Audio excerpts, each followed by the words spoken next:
Hey, me again, True Divine 44, Jennifer Roberts. Thank you for being here. Thank you for listening, especially on this night, which is a special night for the moon.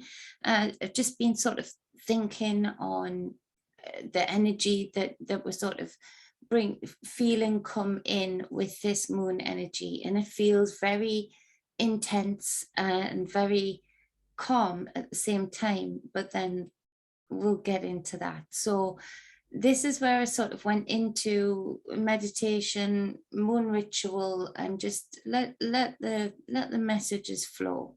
And so yeah, I'm feeling real chilled and balanced, and I've enjoyed that energy, but it's a strange energy because it's there's a lot of divine feminine in it, but there's a heck of a lot of masculine in it, a divine masculine that is sort of fiery also.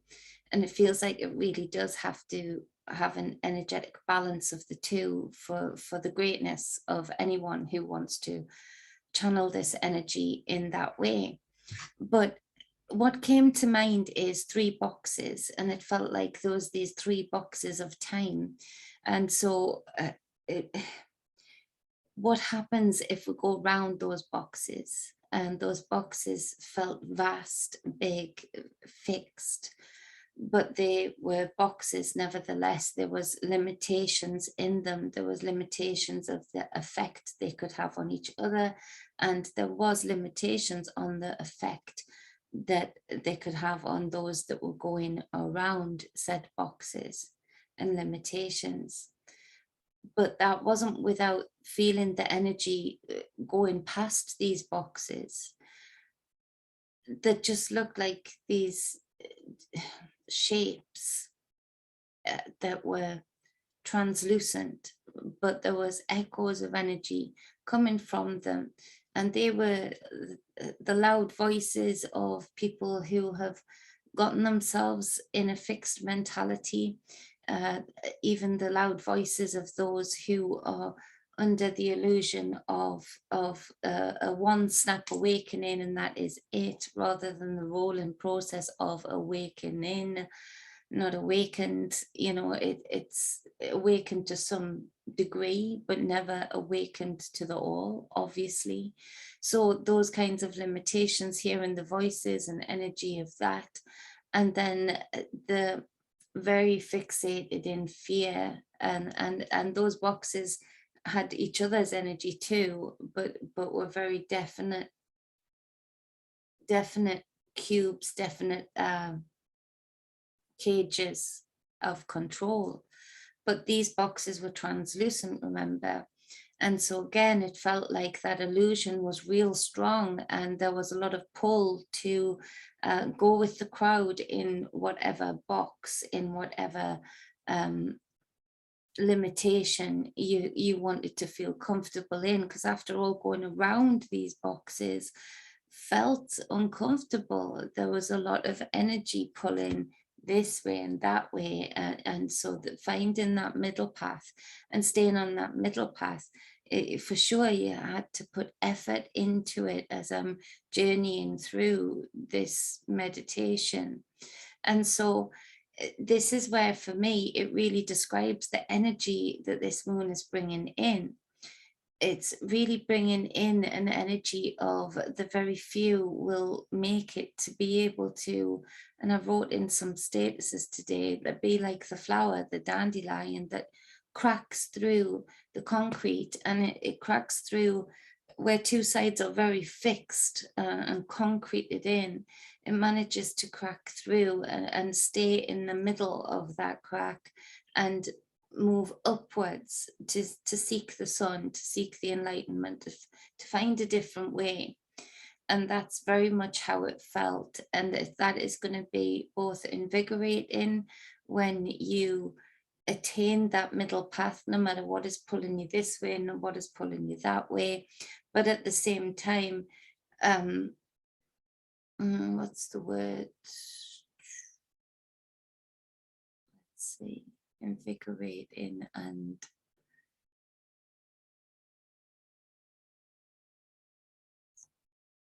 discerning. a need for discernment, a space of being switched on all of the time in order to have the level of discernment that is needed for this current energy that's coming in. And so that takes a lot. It takes a lot of energy, especially for the empaths out there, all the, you know, elemental type of energies, all of the spiritual elites, whatever, it resonates with you. But the knowing of thyself more than the average, for those it's going to be a real time to find their greatness, to pull back their energy, to be able to learn control over their gift that way, rather than always putting out that aid of healing. Because a lot of these voices coming from these cubes, these fixated places, are going to be saying all of the right things to garner help and aid and healing and guidance of people who are healers, empaths and the like, because it felt like those in these boxes were desperate not to lift themselves above and find that enlightenment and a different way, to literally break down these translucent walls. These translucent walls were built up of only a limitation of a consciousness. And that was what was boxing it in. And you can imagine for those in those boxes, it feels difficult, because there will be some within those boxes who are knowing they're not in the right space, knowing there is more, there is a different way, but at the same time, they then, once finding themselves within that box, have to really swim against the current, against the energetic current of all of those others, the groups within these constricted places, these cubes. And so, again, very difficult for the empath, very difficult for the healer, very difficult for the spiritual master, to not be pulled in, even to pull that one person out of that energetic, going against the energetic current. The force for that and the pull for that is intense anyway, as far as those kinds of spiritual people go. But right now it feels like it's real intense, and these boxes are just wanting to fill their limitation world, their limitation of thinking, and this, they're always butting up against the edge and coming right back to the same old drama, the same old pattern, same old way of thinking. And so again, it feels very, very difficult. So I then went on to think about what does that path entail? What else do I need to know? And time travel came up, and time travel came up for me in the way that of those that do, the few that do manage to find the middle path, to find different ways, better ways, to stay in their own space, their individualism, their uniqueness, and be able to continue to raise above and not be anchored down, to know that this is a time for that drawing in of energy and really putting it in the right places with that discernment.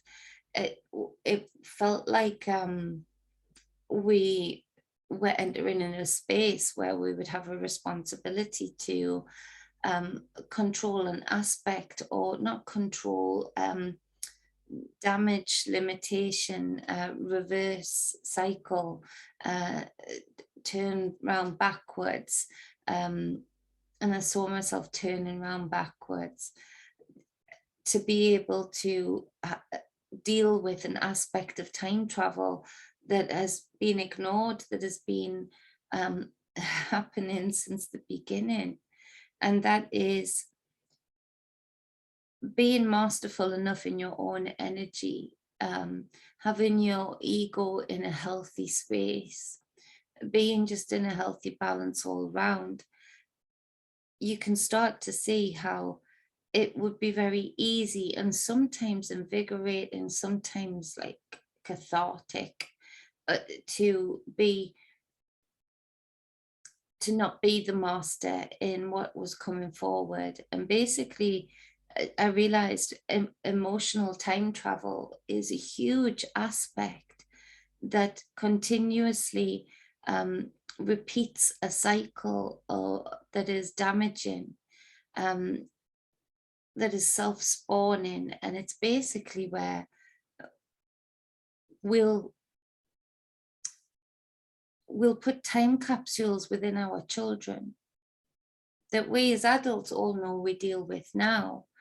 And, you know, life should be life, and it is dualistic. And so there should be experiences of pain, sadness, love, exhilaration, all of those things, and being able to find the balance within. But truly damaging, emotionally damaging,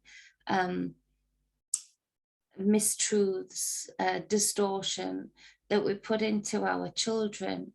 And it'll take, it goes into them like a time capsule, to be buried like a time capsule, to be opened at a certain point where a trigger is pulled and the date and time, and boom, that time bomb will be opened, because then it does become a bomb. It's been buried, it's been hidden, and it's time travel right in front of our faces, but in the unseen. The emotions only being really seen through the reactions that we have, the physical reactions or the physical actions that we take out of or from those emotions.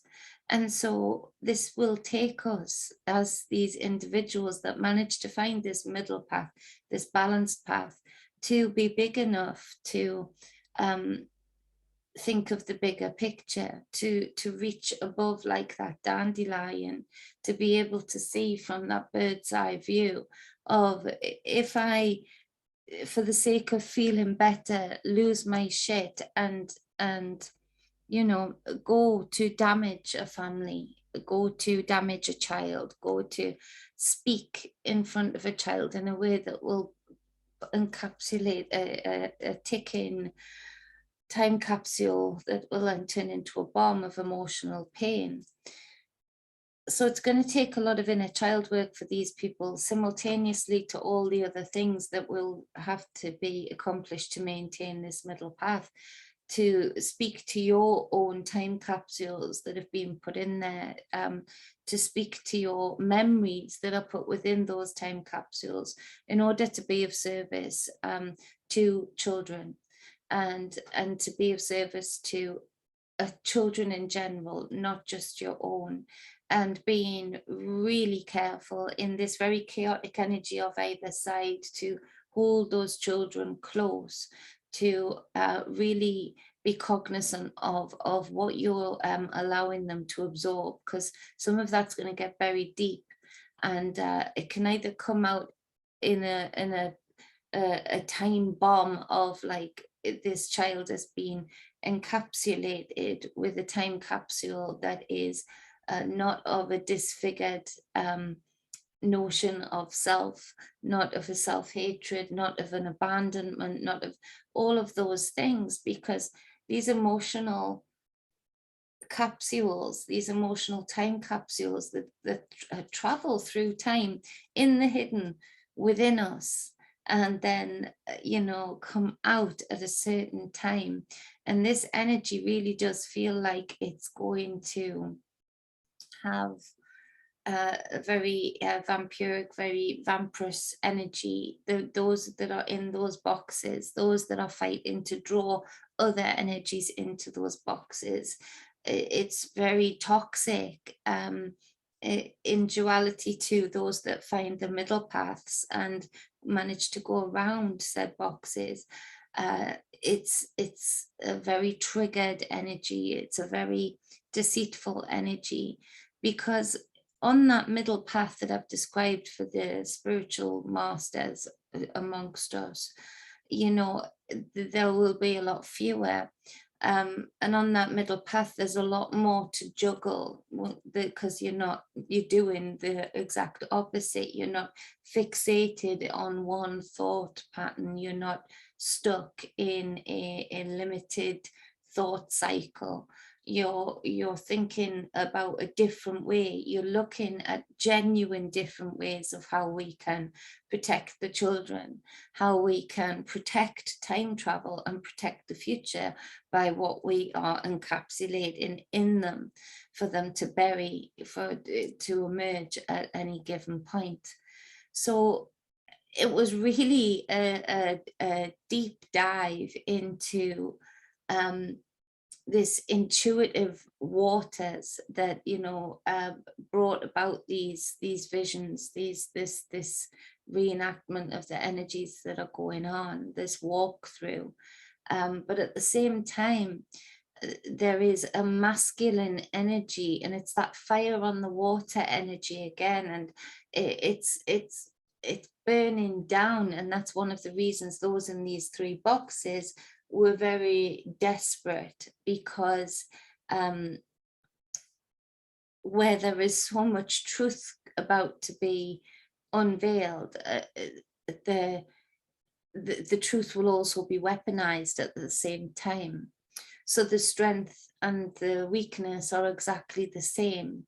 And it's going to take a real balance of the divine feminine, divine masculine within to navigate that, and to see through the illusion, the entrapment, and to be able to be brave enough to see real truths.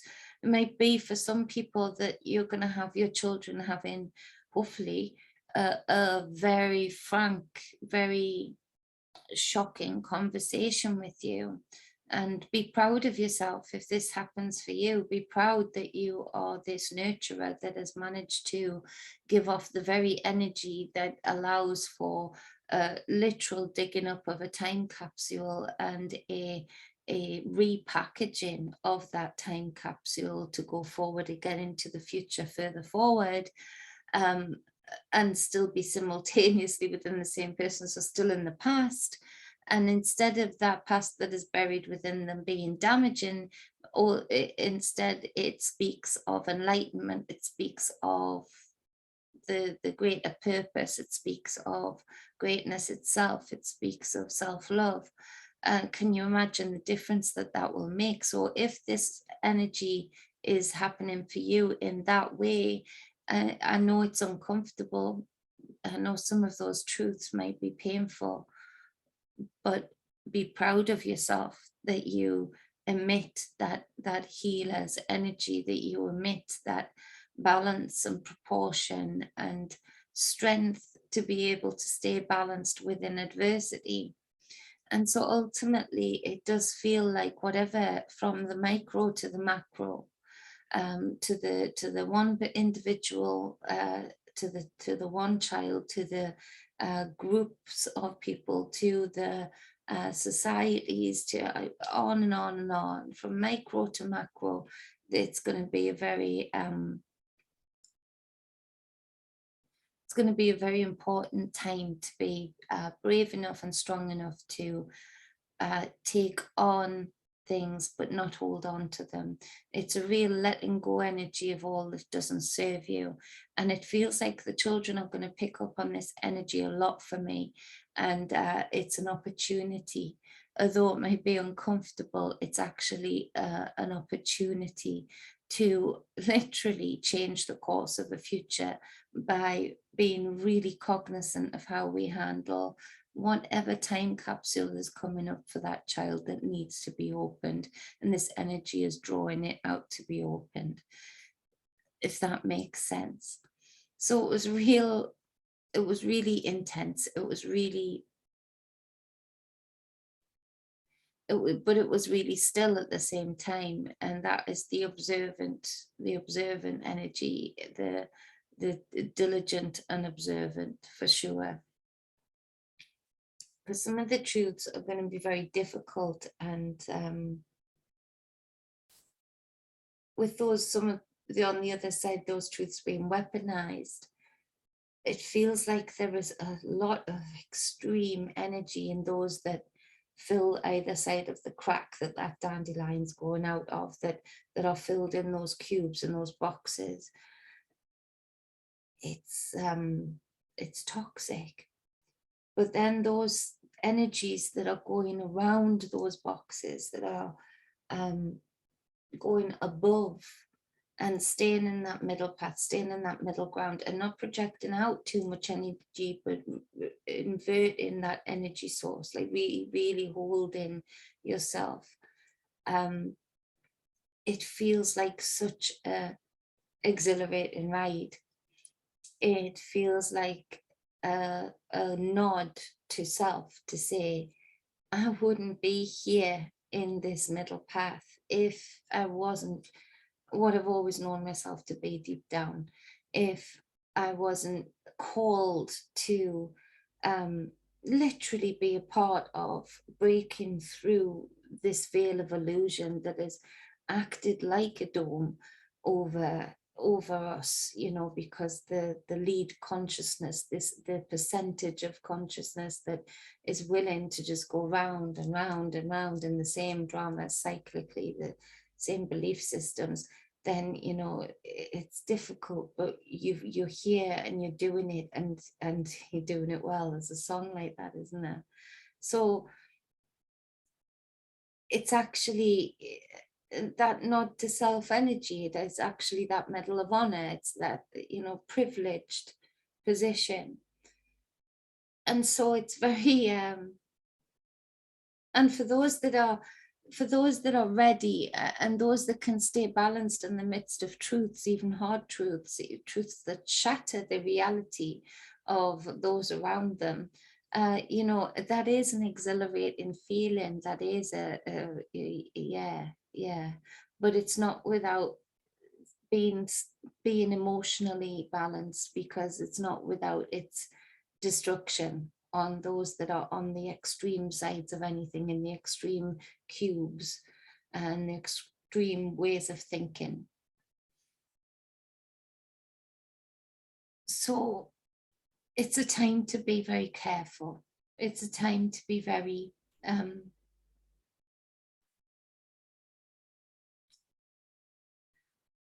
very not limited, discerning again of who you give your energy to, what you give your energy to, really being brave enough in your own right to let go of that doesn't serve you, to stop trying to placate and become, you know, whatever is pulling you in to become a certain way of thinking, a certain way of being. You know, it's so important right now, and it's so doable. And this emotional time travel, it's really got me, and I'm inspired by it. I'm invigorated by it, but I'm not without my knowing of the attack dogs. You can feel that at the door.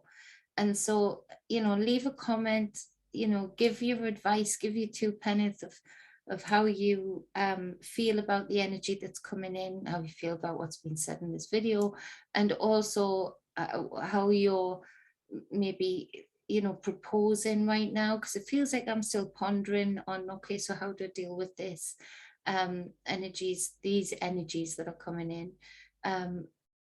You know, it's useful for us all to speak together and just even see each other's comments of I'm not alone, and I'm not a victim. I'm actually a freaking spiritual warrior, you know.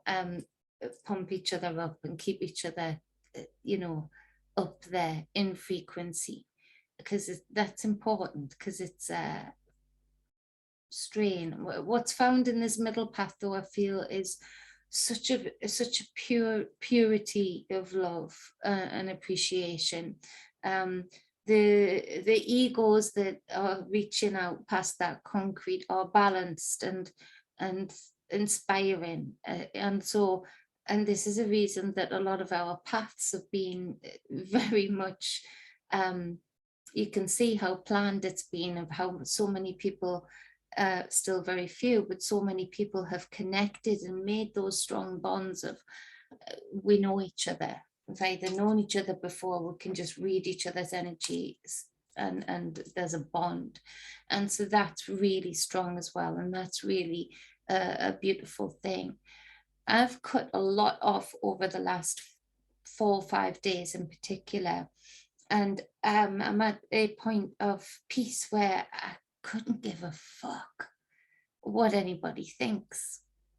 And that's a peaceful place to be. That is a very, I feel like I've recouped time. I feel like I've recouped energy, and a lot has fallen into place each time I've let go of something or someone that wasn't serving me. And I let go of all of the wonderings of how this person will react, or that person will react, or what would be said, what would be done. I've let go of all of that, because all I can know is how I feel, and my energetic meter reading is saying no to that, no to that, no to that, no to that. And that's all I need to react. That's all I need to step into action. No longer am I sort of feeling the energy, knowing what's going to happen, and still trying to pursue, try and help. It's not going to get through this energy. That may come back very soon, but it's not here now. That's not that energy for me at all. And it feels very, very freeing. You know, I've written down here after this vision quest, whatever it was, and I've said most of it, I think. I've said it will take us all to be responsible enough to control time in these moments, in the moments of anger, in the moments of rage, in the moments of passion, in the moments of difficulty in general, to stop reaction time, to literally stop time travel again, like literally stop time within self, to really appreciate the long list of chain reactions that are caused from our actions, in particular to what our children absorb. We start with the children, we become super cognizant of what they see via us, to take account, to walk our path that a child will ultimately go on to take. What wounds do we time capsule inside of our children to travel through time into the future? What kind of human are we building?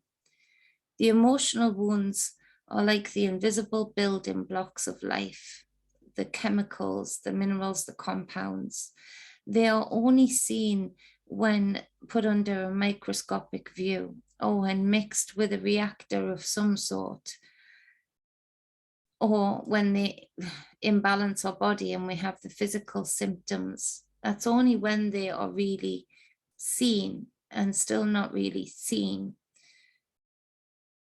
Only then can we witness their impact and the ultimate price to pay for lesser or greater.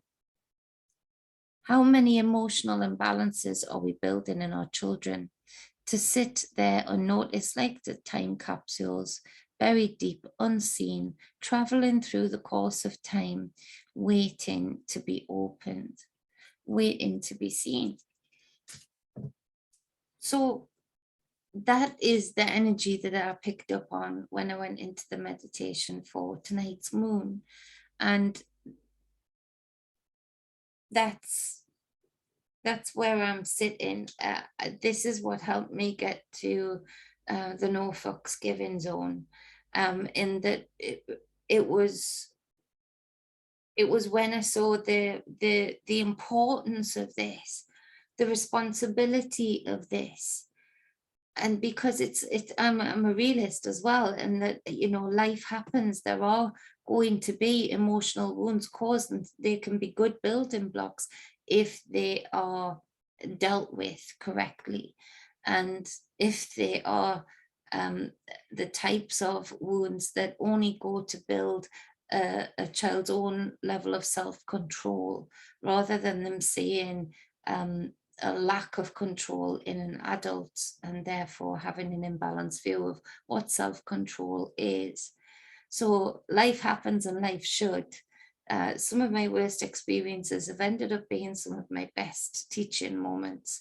So I'm not saying that, but I'm just saying we have to be much more cognizant to get the scales balanced again, to really maintain our course, to go around these cubes, around these boxes, around these like meta universes that are just built up of illusion. They're built up of the limitations that some people have put in their own minds, and then being compromised enough to allow others to put in their minds, the gods that sit on those boxes, whatever that may be, tech, politics, all those different things. There's layers within these cubes. And so, yeah, this is what got me to the no fucks given zone, because it's like, shit, I don't think I've thought of time travel in this aspect yet, in this invisible way yet. I hadn't put that together fully. You know, I've had knowings of it, but not really. This felt like impact of seeing just how much this was responsible, the emotional time capsules that people carry through for the distorted reality that is being lived right now. That is seen through a veil of illusion. And so, yeah, it was pretty intense, but for me, that is the no fucks given, because that's my line, kids. So, you know, it's not my only line, but it's a line that stays. No talking, no consideration. It's just, that's my line. And so this is where I can see the importance of that, and I have to reserve my energy for that right now. And so that might help some of you as well get to that no fucks given zone, you know, be where you're able to really see the importance of mission ahead, mission yet to be accomplished. So all of my star seeds, brothers and sisters, lovers, I just send you all absolute grace, poise, strength, and love through this transition. And, you know, we'll rock it, but we have to decide how much. And so mission on, state mission accepted in the comments. I love you all. I appreciate you all. I'm going to give you a few cards for this transition. It's probably going to repeat a lot of what I've said. So let's do 1, 2, 3. So think of a number. Allow yourself to just, you know, close your eyes. Allow that number to come to you.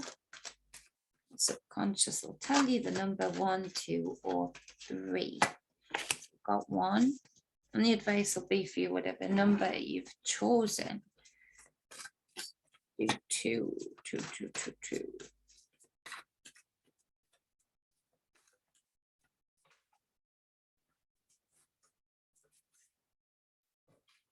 Don't fall down, number 2s. I'm joking. Let's do this. Number 3. Number 3. Number 3. Okay, so number 1s. You got the Queen of Cups. Can you see that? Queen of Cups. So this would speak about being on your throne, being on the emotional throne, focused. You can see how focused this queen is on this cup. It's everything to her. She's focused in on where her emotions lie, where the importance of those emotions lie, where is she putting that emotional energy towards. She's keeping it balanced. If you look at her hands, she's balancing it, and so she's a balanced emotionally. But there's the capacity to, if you lose focus, to have an imbalance, to spill that cup, to take your eye off the ball, so to speak. So this really is about speaking of staying in your own intuition, not questioning your intuition, staying very focused on task ahead wherever you decide to put your emotions through this energy. And that is where your greatness lies. That is where your appreciation and love and good energetic feedback lies. Everything else outside of that cup, that intuitively you know should stay outside, should definitely stay outside. And you'll stay on your throne. You'll not be wobbled off your throne, but the level of self-doubt needs to go. Really be in touch with that psychic intuitive side of you. So number two's got the Ace of Coins, and so this speaks of well, newness, a new way, finding a different way, abundance, business, entrepreneurship, those who have been thinking about different types of businesses, different types of career paths, stay focused on that. Again, the Ace of Pentacles, it's a focus point. It is a, you know, a path, a very definite path. And so all of the hard work you've been doing up to now will really pay off, but stay focused, keep your eyes on the prize, and don't be put off by things that, again, will take you off that focus. So number threes, we've got number 8, 8 of Wands. Can you see that? No, you can't. There.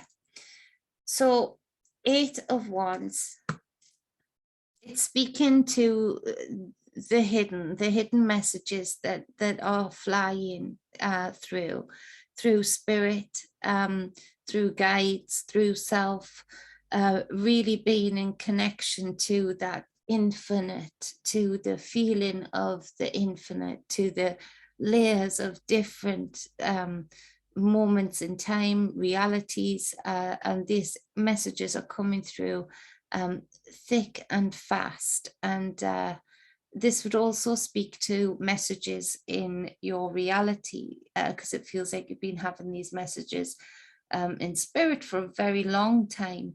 So there's been a build up to this where you're starting to see the fruition of those messages that have gone by come into physical reality here.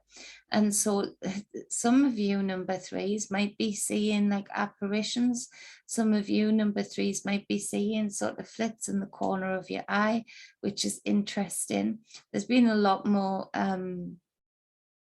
I feel there's been a lot more, because for me, a lot of the time when spirit comes through, a lot of the time it can be, and I say spirit because I feel that a lot of things are called spirits, and I think it's a lot of things are also, as well as spirits, a lot of things are also like just where certain timelines or certain dimensions meet, you know, just at the right time, just at the right frequency, just in the right energy, and there's a fleeting meeting of it where we sort of zap into each other's reality. So that's the only reason I say spirit, but it's been very much more active lately. There's been a lot more mergings for sure, and there's some kind of change in frequency that is making it easier to get messages from spirit as well. And so this is very interesting for number threes. So I hope that helps you in this transition of this wonderful and beautiful, intense, unapologetic moon energy. Now be unapologetic. Be yourself. Be unapologetic about your uniqueness, your individualism. It is exactly what is needed right now. The sameness, the groupthink, no, no. So be prepared, be aware, walk in love, and find your tribe. Much love, balance, and wholeness. Mwah. Da, da, da.